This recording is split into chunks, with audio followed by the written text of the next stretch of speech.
no regulatory standards for cabin crew duties, and they're reliant on their enterprise agreement to do this. They've complained bitterly about fatigue issues as well, and they've been told to go and find a job somewhere else. So I would love to have a Jetstar pilot sitting alongside me and testifying as to the nature of that thing, but they're concerned for their job, particularly after the recent instance of dismissal of one of the Jetstar pilots, who, by the way, has been reinstated after efforts on our behalf and by our sister union. Could I just interpose? What you've just said is something that a few of us on this committee have experienced, the intimidatory nature of, as they perceive it, giving evidence and being intimidated. And of course, if we can establish that they are protected, under the terms of the committee's standing orders. I just worry that when you get the parents of the pilots ringing you to tell you about the worries that their son has had, and the son doesn't want to speak up, but he's where you finish up.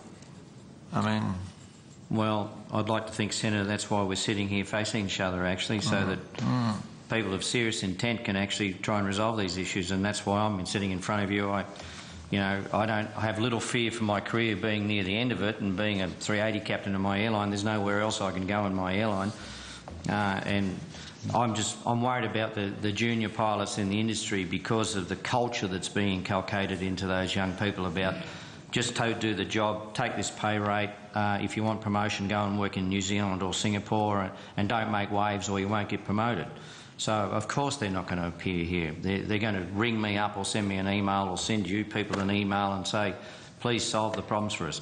Now, often, some of those problems, I agree, are not really germane to the brief of the committee, but others are very much so.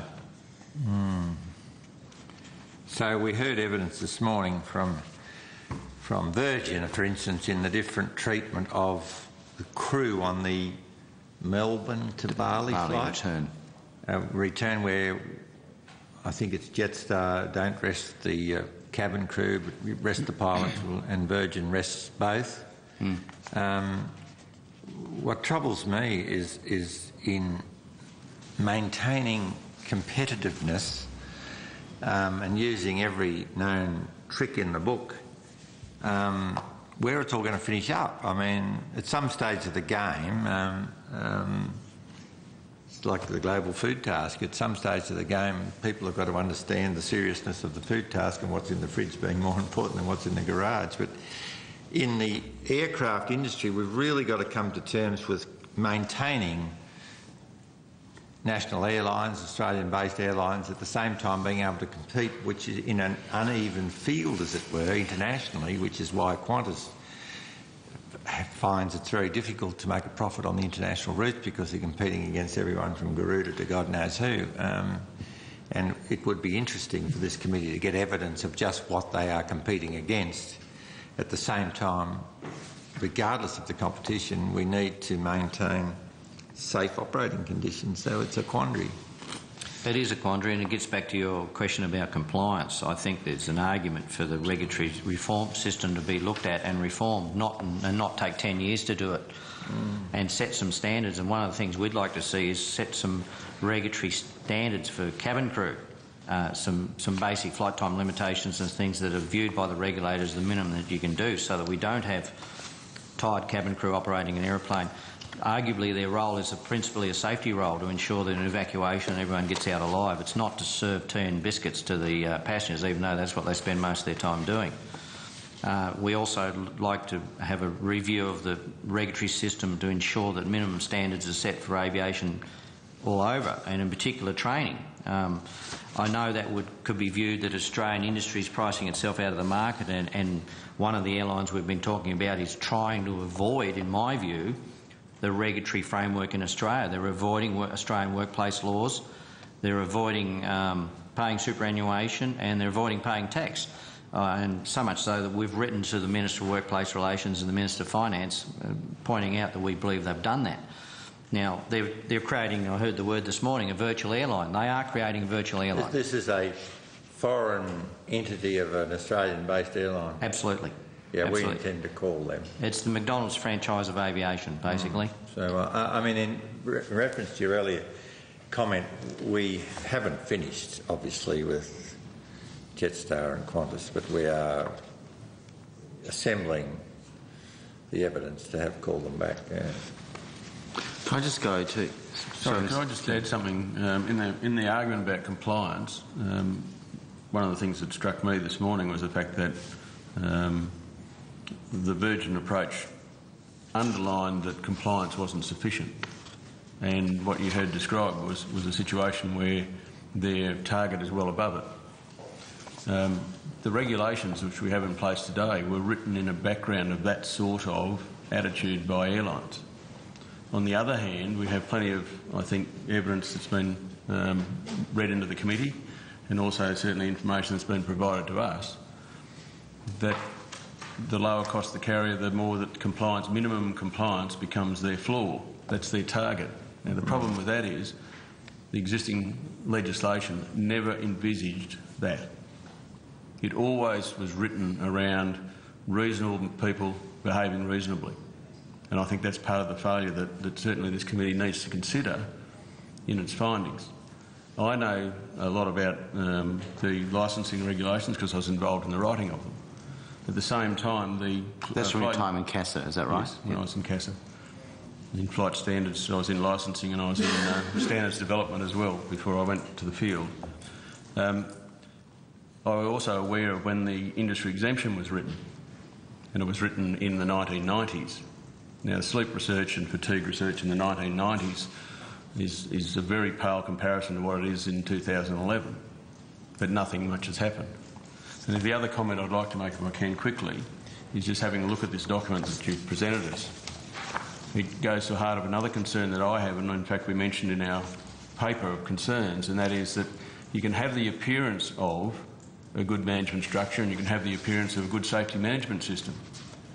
But the truth of it is where the rubber hits the road.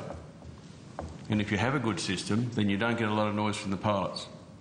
But if you are being bombarded with complaints by the pilots, and yet the management is saying that the system is robust and doing all of these things, then there's a disconnect that needs to be explored. How do we compete against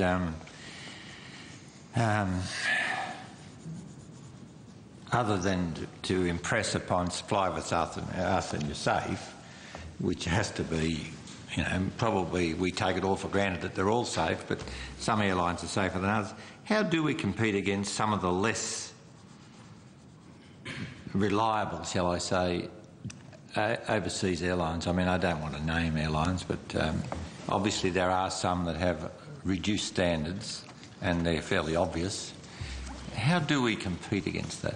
I think that what's happening worldwide, and Captain Woodward certainly is much more involved in this than I, but we have the situation where this dilemma is recognised worldwide, and organisations like AIPA, for instance, at the moment are making the point that their own internal quality control or quality assurance programs are in fact improving the performance of their member airlines. The AIPA aim is to get that sort of culture all the way through the world's airlines. In the end, it will take the will of the various governments and the regulators to improve that. Now, I was just going to say before, when you were talking about the fact that some countries have a different approach to this, and when Captain Woodward was eloquently expressing that, one of the things that I've noticed in some of my overseas work is that there are different risk acceptance measures in each country. If you go to New Guinea, which is working hard to, for instance, to improve its aviation, the reality of it is because there's virtually no infrastructure and because the legal system is not as robust as ours, you end up with the whole country accepting a higher level of risk. So part of the problem is the regulatory authority, and I'm not saying this is the case with Papua New Guinea, but I'm just saying as an example, if your culture of your country is much more risk accepting than, for instance, we are, then we do have a problem, because we have to somehow, on an international basis, try to get the message across that these things need to be improved. And in the end, it will only be influence in time, and we've got to live with the differences at the moment. I'd like to add as well that IATA and IFALPA work closely on these issues, and it's interesting that the agency that represents the airlines and the agency that represents the pilots in the world sense work very closely together, and our differences a minor in actual fact. We actually agree on most things, and so much so that IATA's recognised this issue and they've moved to introduce their International Operations Safety Audit and a whole raft of measures.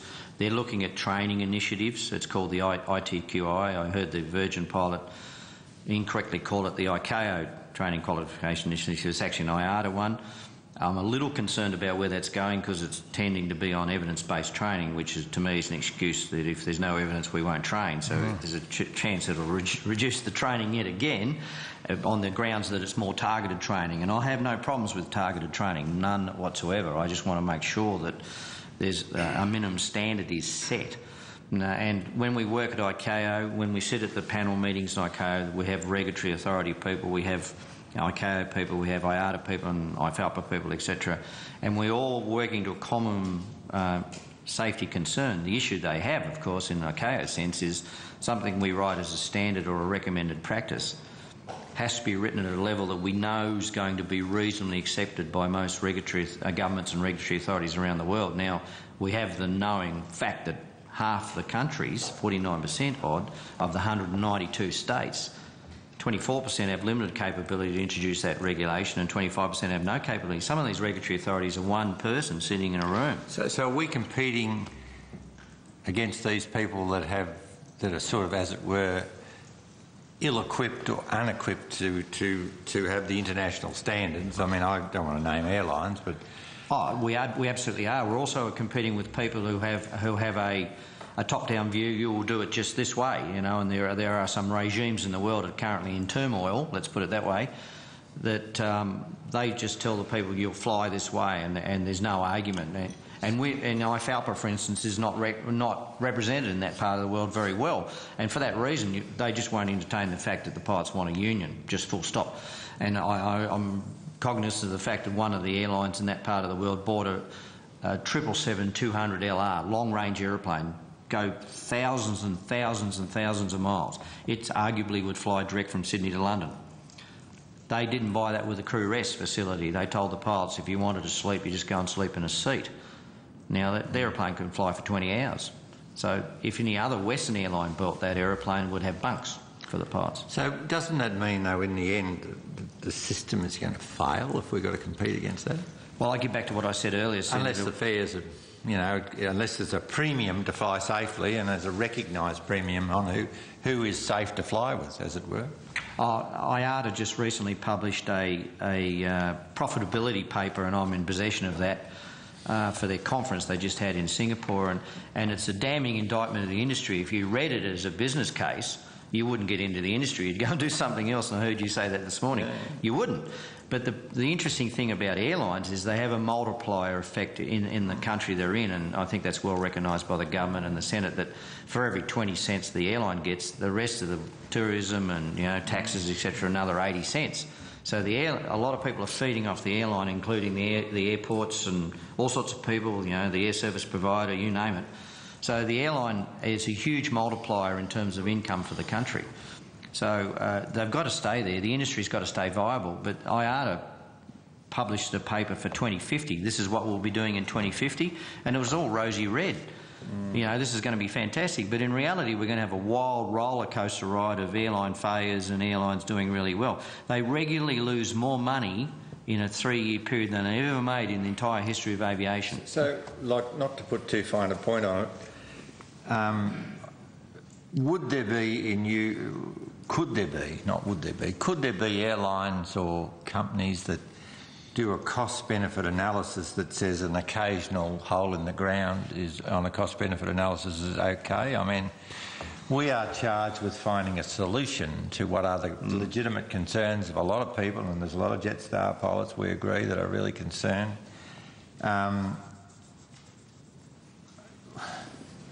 About how you keep the whole thing together. I mean, we're looking for solutions, as it were. It seems to me it's going to be very difficult. I think part of the solution, I mean, we talked about compliance, and I think that there's two issues. One is that